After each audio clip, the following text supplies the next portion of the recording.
Hi, I'm Wesley, and this is Niche Site Dojo.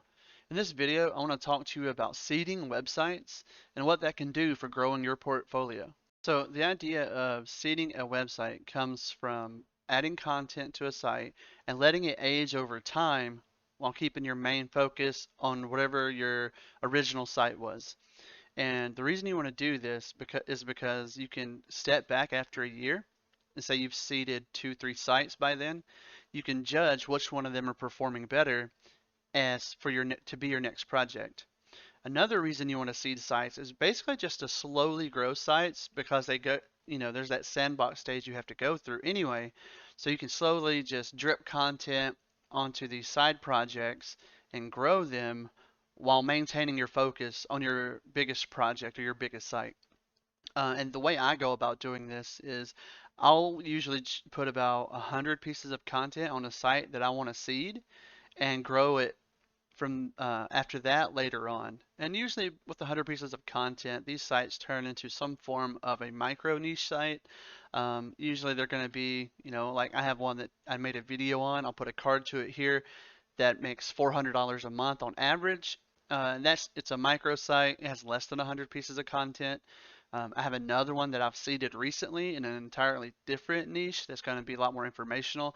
And while I continue my focus on other sites that I want to put more energy into. And then, there's multiple reasons to seed a site. You can save money by not diving in too deep into a niche that you're not 100% confident in, and that could be because of, seasonality, or maybe you're just not as familiar with the space. But another great thing about seeding that I like, it kind of allows you to scratch that shiny object syndrome itch that a lot of people get along the way. And, maybe that can become your main focus down the road. But I will say this, whenever you go about seeding websites, don't fall into the trap of losing your focus on your main project. Say like if you can produce the most amount of content you can produce in a month is say 100 pieces of 100 articles. Maybe take 10 of those articles and use that for seeding content. Maybe 20, just whatever that you think's reasonable without letting up your main focus on your biggest project. Another thing that you want to do, or that you should do with seeding content, is try to seed more than one site in a year if you can. Not everybody's gonna have to have the means to do this, or the budget to do this, but if you can, I would recommend seeding at least 2 sites minimum if you're going to use this process to grow your portfolio. And then another great thing about seeding sites is it's going to allow you not to get emotionally attached to just one website.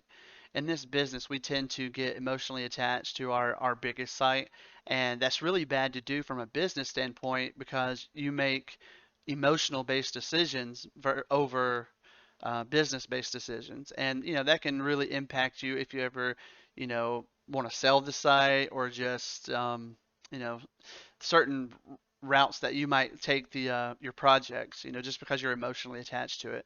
So diversifying really helps with that. Another thing I'd like to talk about, since we just brought up diversification, is owning a portfolio creates a safer business overall than just owning one large site. I've in the past owned one large site that was hit by a Google update. I went from, at that time it got hit, I believe it was making 8,000 a month, and it took me down to about, I want to say 5,000 a month. But and then the traffic that year never really recovered, but I was able to improve my monetization methods, and RPMs were increased, so I ended up making more money overall with less traffic. But that's just that particular scenario. Other sites that might not happen with.